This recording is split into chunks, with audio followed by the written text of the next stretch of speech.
Do you ever feel like you're an imposter when it comes to the message you're delivering? Safe to say that I'm still in that boat, and it's something I'm still working on, trying to get comfortable with. They might not seem it, but this is where we get a bit unfiltered. This week on the Unfltered Podcast, I'm going to share with you a personal unfiltered story that I'm trying to consciously work on behind the scenes in this new career and chapter of mine. And this podcast is always about taking the I out of Unfiltered and placing the emphasis on you. And I'm going to still try and stick to that narrative rather than have an interview. I'm going to share with you my personal story about this imposter syndrome feeling and how it probably still sits with you if you are experiencing something very similar to me right now. Before I do that, if you haven't subscribed to the podcast yet, what are you waiting for?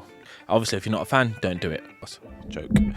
If you haven't subscribed yet, if you can, I'd much appreciate it. If you are a fan of the nature of the podcast, the unfiltered style and approach I bring to every episode, whether it's with my guests or whether I'm doing an episode alone, and the conversations I'm having, it goes a long way. It allows me to dive deep into the numbers and the analytics, and it just helps me in regards to building this and taking it to where I envision it can be. So a subscribe, a like, and a comment always goes a long way. So if you could do that, and if you haven't already, please hit that button.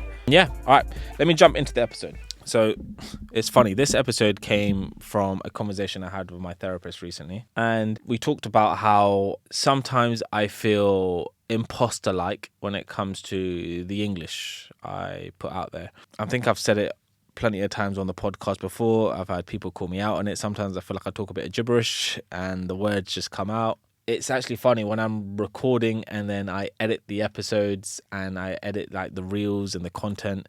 I feel like when I'm reading the captions, bro, you're talking absolute nonsense here. Like your words are all over the place. Like, is it even English at times? Yeah, there's a story behind it and I'm going to dive into it. But yeah, that's the real emphasis around here. Like I'm very much similar to you right now in regards to there are still areas where I'm trying to work on. I've not got everything all perfectly sorted out and it's still a journey on my end. But we're talking about the language of English, right? So at school, it was a particular subject that I just felt was like my nemesis, weirdly. Like I was good at history, geography. I was good at maths, very good at maths, science. Yeah, it all came quite easy. But coming to English language or English literature, for whatever reason, I could never get over the mark. Like I would try, I would do paragraph after paragraph after paragraph. I would work on throwing in adjectives and adverbs and like I'd go above and beyond, but for whatever reason probably didn't make sense, hence why I probably always used to get B's. It was just a nemesis. It's an interesting one because later down in life, obviously went through A levels and did maths, further maths, economics and graphics, so very different. At uni, studied maths of economics. I realised that because of that lack of confidence in regards to what I was putting out on paper or the things that I said, that maybe there was something wrong with the delivery I had on my end. So I remember when it came to my personal statement going into uni, a document that we had to fill out, I had to get it checked by a number of people.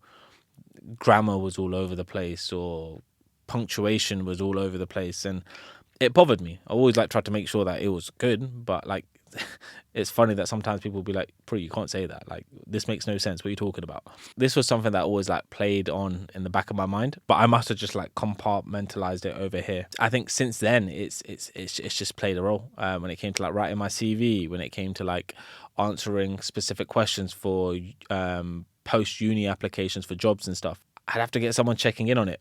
When it came to doing a presentation, I had to make sure it sounded right. My vocabulary was very, very different. It wasn't fine English. I used to have a few of my mates call me out and said, "Bro, you're talking gibberish. What are you on about?"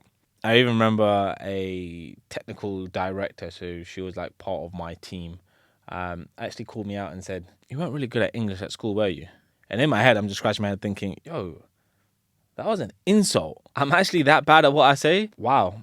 Okay. As part of my ACA qualification, we had to do a bunch of questions and I think there was some essay stuff in that. And I remember when she was reviewing it, it was just a case of, this isn't very, very good, is it? And I'm like, for her to call me out on it, very much tough loving. It was what it was. But knocked me back a little bit. And I'm not sure why, but I feel stuff like that, comments like that have still stayed as part of my mindset. And I know I can adjust the way I speak. I can switch up the language if I want to. I just got off the phone to someone and I was talking about this subject and they were just saying, after I listened to all of your episodes on the pod or when I listen to your content, I don't see how you or why you have a problem with your English. You're actually very well spoken. I'm like, swear. It's funny.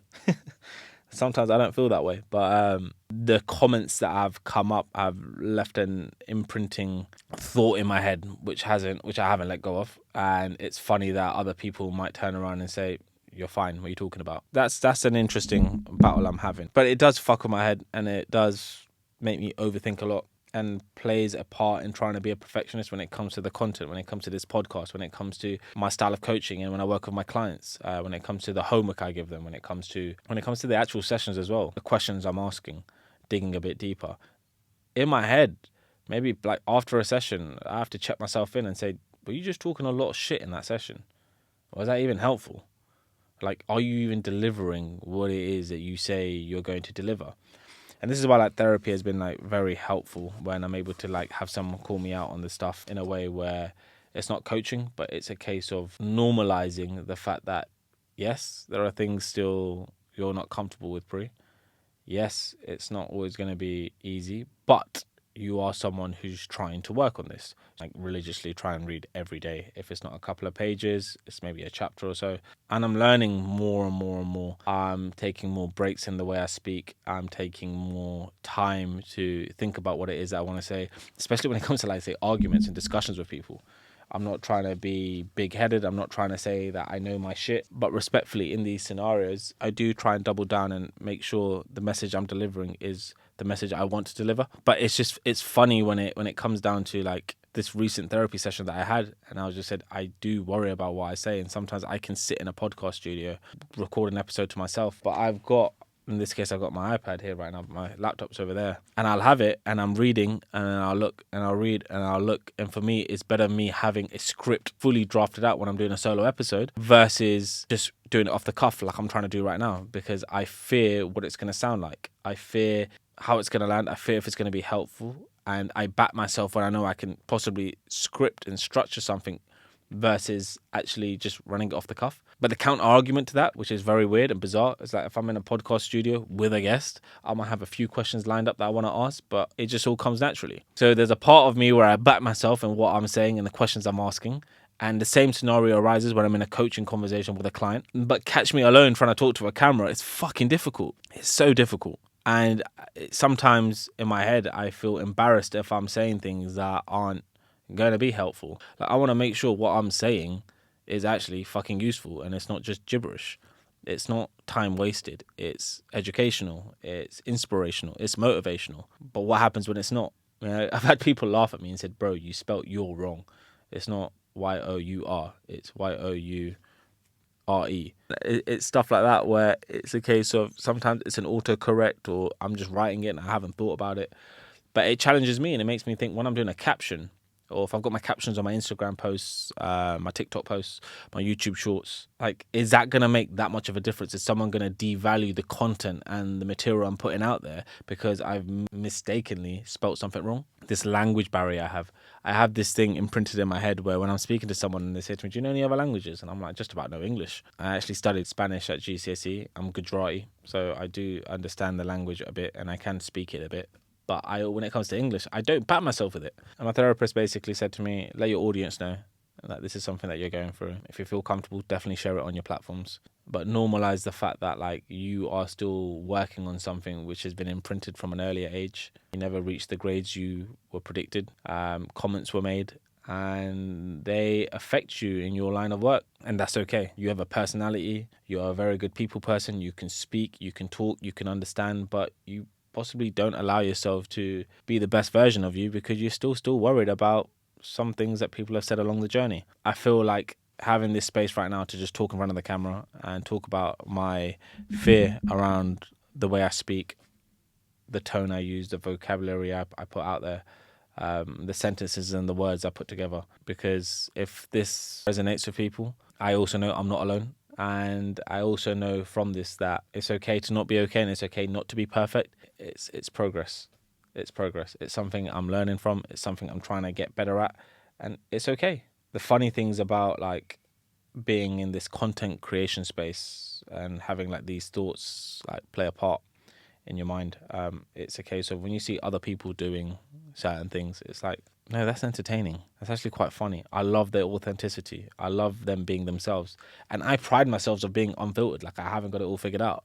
But it's also interesting on the flip side to be like, it's still a problem you're trying to work on though. I am Mr. Unfiltered, and I'll always pride myself of being unfiltered and not being perfect and not being everyone's cup of tea. But I also know that it is still something I'm still working on as well, because I'm not fully happy with it, because I fully haven't let go of what people have said in the past. And that's okay. It's part of the journey. It's part of the growth journey. A little personal journey I'm going on. Maybe it's something that resonates with you. And I just wanted to highlight that if you're going through something very similar to me in regards to the way you speak or what you say, generally something that makes you feel like a bit of an imposter in regards to the line of work you're in or where you are in your relationships, etc. You are not alone.